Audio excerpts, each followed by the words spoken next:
So ipakita ko lang ulit yung roof dahil ang ganda kasi, ang laki ng view dito. Yung window naka-open lang. Pero ayan, naka-prepare na kami. Pupunta na kami ng Sunnyside Cafe. Okay, so ayan yung bag natin guys. Umulan naman dito sa Boracay. Actually, nung naglakad nga kami kagabi, nung bumili kami sa McDonald's, maulan yun. So parang anong nangyari, naglakad kami along D Mall, linanap namin yung Korean. Tapos ang open lang kasi dito pala nung gabi is McDonald's, yung Korean na parang samgyupsal, tapos Andokso. Kagabi Andokso at McDonald's yung kinain namin. Pero yun nga, ngayon good na good ang weather. Maaraw ngayon dito sa Boracay. Yung view namin dito guys sa hotel, makikita nyo naman ang aliwalas. Ang ganda ng ulap ngayon dito sa Boracay. Di din mainit masyado, unlike nung isang araw na parang terik na terik talaga. Pero tingnan natin mamaya pag 12 PM na.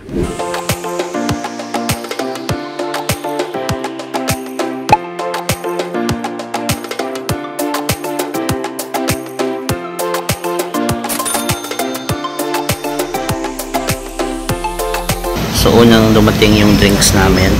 Ito yung sa akin, blood cream. So kanina naman is Vietnamese latte at our wave.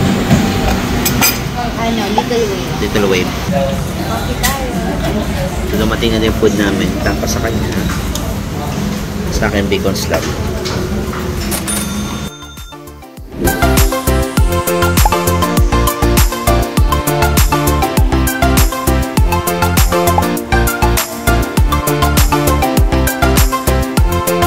Sulit doon sa Sunnyside Cafe kasi masarap na pagkain. Mag-swim na kami sa Station 1. Ayun yung Willis Rock. Nagpa-picture din kami kanina doon. So far magaling naman si Kuya mag-picture. Ayun, nag-tip kami ng 110. Ayan, marunong na siya lumangoy. Lumulutang na yan siya. Nasa Willis Rock ako, malalim dito. Nasa Willis Rock pala kami. Ito yung Willis Rock. So dito lang kami para ma-maintain namin yung location. Tapos yung gamit namin is nilipatan namin. Pero lumalangoy na siya guys. Hindi na siya nag-step sa sand. Tapos actually may mga isda din pala here. Konti lang naman pero pwede na mag-snorkeling. Oh, pare ka pare. Oo. Should I save you?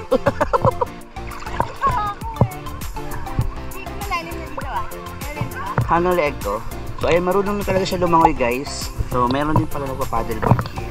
So actually option namin kanina mag-paddleboard kaso ang gusto namin mag-swim lang muna talaga. Para yung price 300 para sa 30 minutes. Eh wala kaming ulo.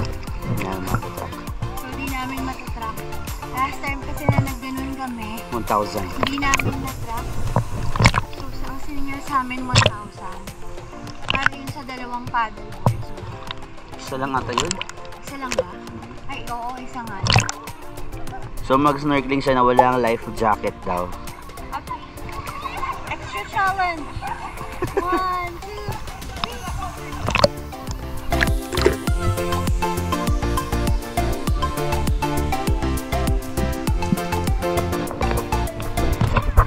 Hello. Madami. Starfish. Sa ilalim. Wala akong dalag snorkeling gear. Hindi ako makahiga sa ilalim.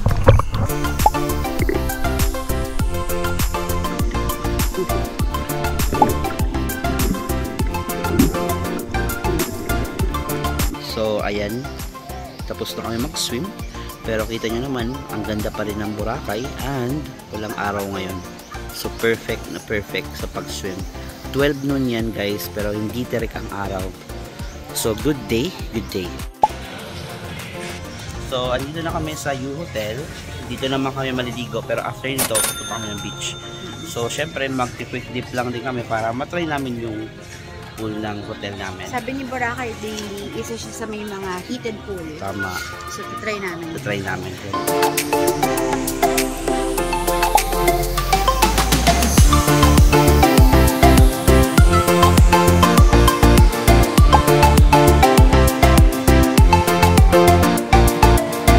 Ang sarap ng swimming oh. Marunong na kasi sa lumangoy, so langoy siya ng langoy. Pero ito yung hotel. So hindi lang naman kami ang naliligo, may iba din naliligo dito guys. Ayan. So inaayos pa tong part na to. Dagat naman kami. Walang katapusang ligo. So maganda dito kasi dami talaga activities na pwedeng gamitin. Chess. Meron din dito billiard actually. Kainan. Massage. Yung ginamit namin isang araw. So ito yung famous na daan papuntang La Carmela. Kabisado na namin ito. Nakailang La Carmela na kami dati din eh. So dito kami nagstay. Ito yung pinakaunang hotel na pinagstayhan namin. La Carmela. So naglalabasan na yung tao dito guys. Dumadami na siya. And bumili pala kami ng shake. Hi babe. Hello. Dito kami bumili. Wala lang, nadaanan lang namin siya. Tapos uhaw kami. Kaya dito na kami. 240. 240 magastos namin. Shake and coconut shake. Nakalimutan ko uminom ng tubig. Oo. Uminom ako sa hotel, siya hindi. A few moments later. Good afternoon guys. Papunta na kami ngayon sa beach. Target namin kumain sa Crystal Sand. Mag-walk muna kami. Tapos tingin sunset. Kasi syempre hindi namin imimiss ang sunset. Sunset. Since andito na kami sa Boracay, last sunset, diba? So dito na kami sa labas ng road, yung sa may La Carmela malapit. Medyo madami-dami ng tao. So siguro kanina nagtatago lang talaga sila nung mainit pa. Tapos walang sunset ngayon, natatakpan siya ng mga clouds. Pero maganda pa din, lalo na yung tunog ng dagat. Kaka-relax. On the way kami sa station. Lahanap ng ano mo tawag, pulseras. Tapos hanapin namin yung Crystal Sand. So nasa D-Mall na kami. Hi babe. Pero naglabasan na yung tao dito. Sobrang dami ng tao dito. Pwede pag pauwi. Peaceful pa din naman kahit maraming tao. Ayan. So ayan yung mga paraw. Tapos dun kami pupunta sa Henan.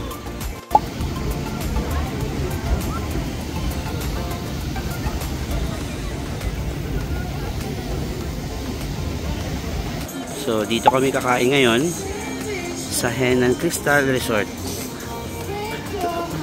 Go babe. Sapphire siya. So dito na kami sa loob. So ang nagasto namin is around 2,700 plus something. Mga crabs. Oh, may shrimp.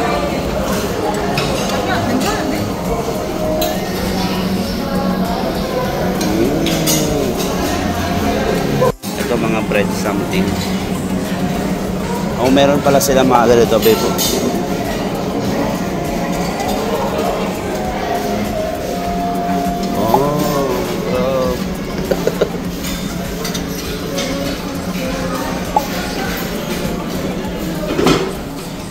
Desserts. Oo nga eh. Ito yung pizza. Hi babe. Ano kinawa na?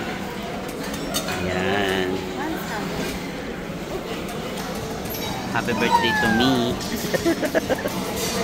So ito yung pagkain ko. And nag-change kami ng seat. So dito na kami. Ayan. So hindi pa siya masyado puno. Nakakuha na kami. First round muna. Una locura para bailar. Shake your body, baby, do that conga. No, you can't control yourself any longer. Conga beat.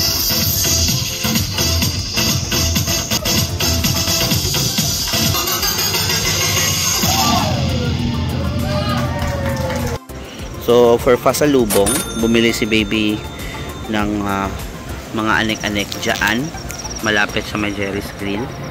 Dito sa side na yan. Ayan. So hindi kasi makita kasi may ilaw. Pero dyan kami bumili. So ito, naglalakad tayo pa uwi. Papunta ng station 2. Mula station 2 din. So tapos na namin kumain sa Crystal Sands. So okay naman. Init lang, mainit. Walang hangin ngayon. Yan. Okay na ba yan? Okay na yun. So ganito ang Boracay paggabi.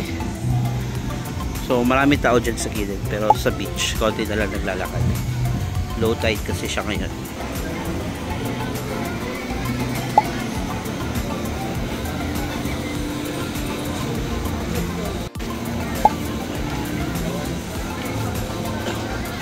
So, sumakay na kami ng tricycle dahil init na kami. Bahay na kami after kumain sa Henan Crystal Sand. So, okay naman ang food. Puro seafood siya. Like, ang sabi ko kanina kay baby, mas marami ang variety sa Palm sa Regency. Pero kung seafood ang hanap mo, doon ka sa Sands. Freshen up na lang kami para matapos ang gabi. Pero yun na yung katapusan ng ating vacation dito sa Boracay.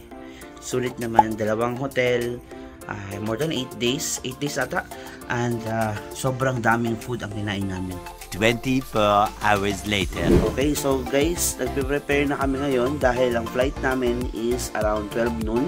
So, kunin kami dito ng 9 AM. So, originally, ang flight namin dapat is around 2 PM. Pero na-cancel kasi yung flight.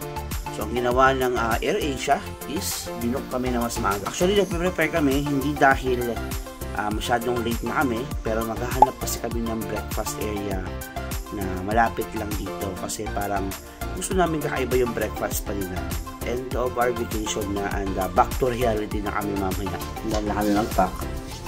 Ayun yung bag ko.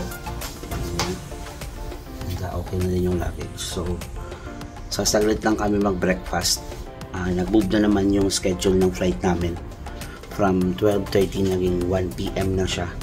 So, maraming changes. So, mag-breakfast muna kami doon sa Cafe del Sol sa may D-Mall. So, may 2 hours pa naman before kami sunduin.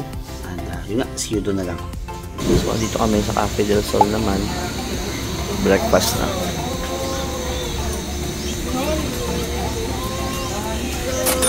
Ito naman yung view namin.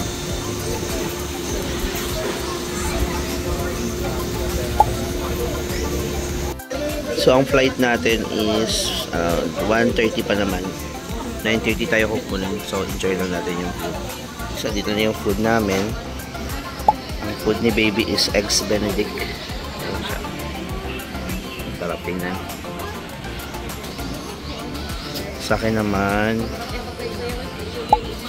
ayan, longganisa. This is my bread. Ayan yung view namin. Ito yung bill. Ayan. Pero so far sulit naman. Kasi yung view din. Ayan yung view. So, nasa hotel na ulit kami. Pero before actually kami bumili kami ng mga ganito. So, mga pasalubong to para sa mga pamilya namin. Na-spend namin is around 500. Marami to guys. Hindi lang to isa. Hindi lang to ito. Marami to, pero syempre kung gusto niyo na remembrance, bili kayo sa mga gilid-gilid. Kailangan nyo lang talaga hanapin yung mga mura, ganun. Pero so far, tapos na kami. Next na pick up namin daw is 10 AM na. Nag-move na naman guys. So, maraming changes sa kailangan talaga maging proactive ka sa lahat ng time, okay? So, yun na yung end ng ating Boracay trip guys. Sana na-enjoy nyo yung mga video natin sa susunod ulit na trip natin guys. I'm not sure kung saan, pero magpaplano tayo ulit, mag-aantay ng mga ticket sale sa AirAsia or sa Cebu Pacific. Pauwi na kami. Ito yung last look namin sa hotel. Maganda naman siya dito. Kailangan mo lang talaga ma-maximize yung curtains at bintana here para malaki talaga ang view mo. Pero nakaka-relax din talaga. Humiga din dito. Malambot siya actually guys.